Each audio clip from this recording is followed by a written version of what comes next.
God bless these generals. I've never walked into a room so silent before. This is very, oh, don't laugh, don't laugh. You're not allowed to do that.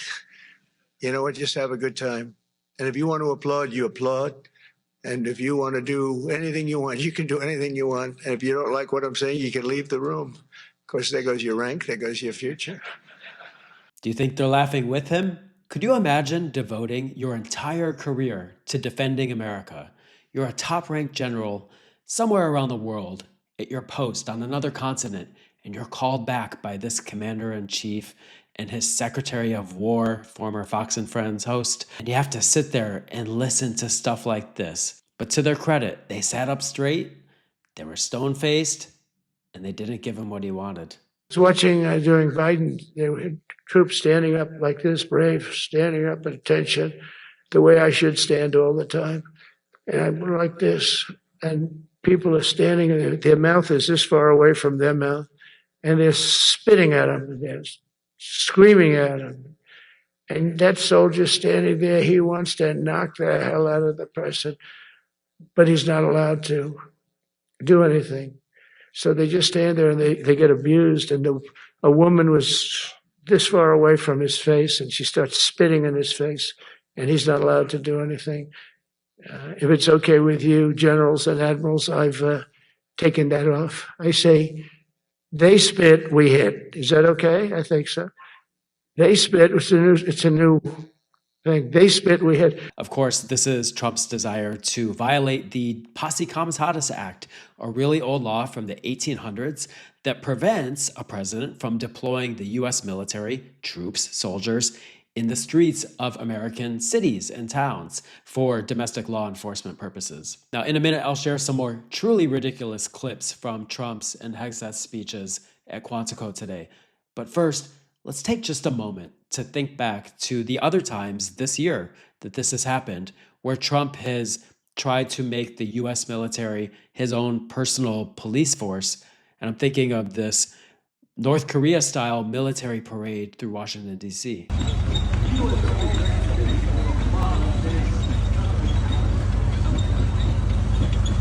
Because this wannabe dictator wants to project power, but instead we get stuff like this, a squeaky tank that kind of makes us laugh. And I'm not saying this is funny. The stakes are too high, too dangerous. But there is a little tragic comedy happening here because each additional time he does this, he looks weaker.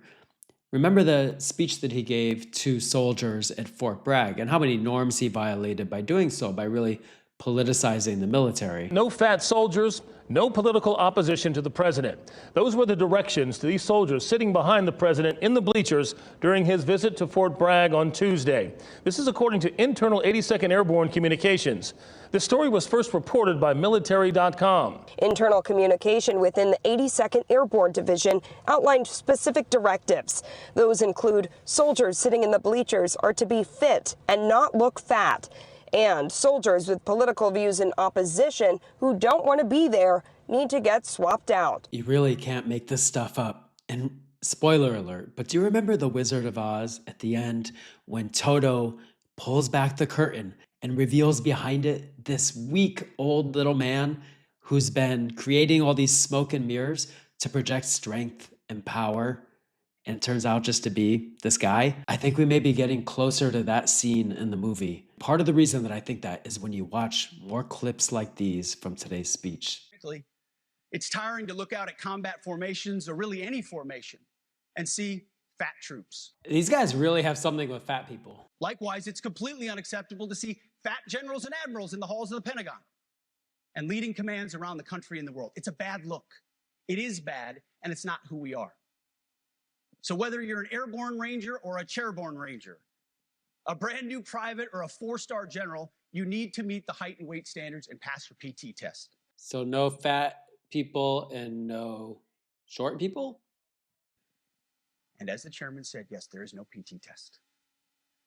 But today, at my direction, every member of the Joint Force at every rank is required to take a PT test twice a year. This also means grooming standards. No more beards, long hair, superficial individual expression. We're going to cut our hair, shave our beards, and adhere to standards. Because it's like the broken windows theory of policing. It's like when you let the small stuff go, the big stuff eventually goes. So you have to address the small stuff. This is on duty, in the field, and in the rear. If you want a beard, you can join special forces. If not, then shave. We don't have a military full of Nordic pagans. So they flew in from all over the world, all these generals, at millions of dollars of US taxpayer expense to get grooming tips like these. And that's why today, at my direction, the era of unprofessional appearance is over. No more beardos. The era of rampant and ridiculous shaving profiles is done.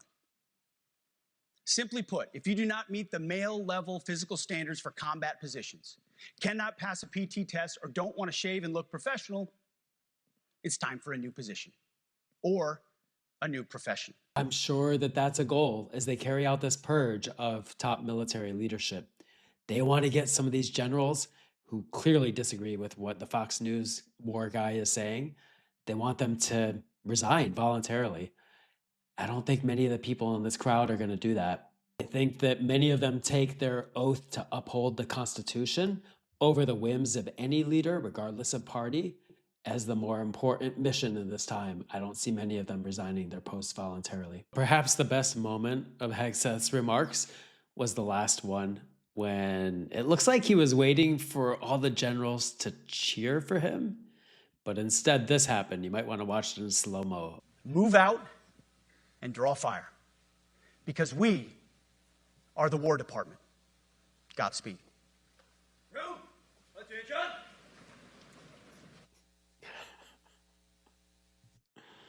Okay, let's finally go back to Trump's remarks. This is what he's really getting at: using the military against his own people in the United States of America. We're under invasion from within. No different than a foreign enemy, but more difficult in many ways because they don't wear uniforms. At least when they're wearing a uniform, you can take them out. These people don't have uniforms. But we are under invasion from within. We're stopping it very quickly. We should use some of these dangerous cities as training grounds for our military, National Guard, but military. Because we're going into Chicago very soon. That's a big city with an incompetent governor, stupid governor. What they've done to San Francisco, Chicago, New York, Los Angeles, they're very unsafe places. And we're going to straighten them out one by one. And this is going to be a major part for some of the people in this room. That's a war, too. It's a war from within. I always put the fire department in because they're great.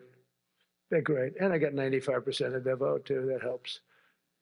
When you get 95% of their vote, you always have to mention them. But they're great.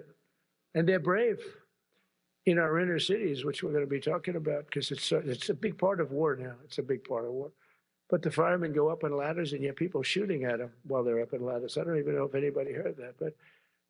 And I said, don't talk about it much, but I think you have to. Our firemen are incredible. They're up on one of these ladders that goes way up to the sky, rescuing people, and you have animals shooting at them, shooting bullets at firemen that are way up in death territory. You fall off that ladder, it's over. So there it is. That's Trump's definition of enemies, foreign and especially domestic. But I don't think people are going to let it happen.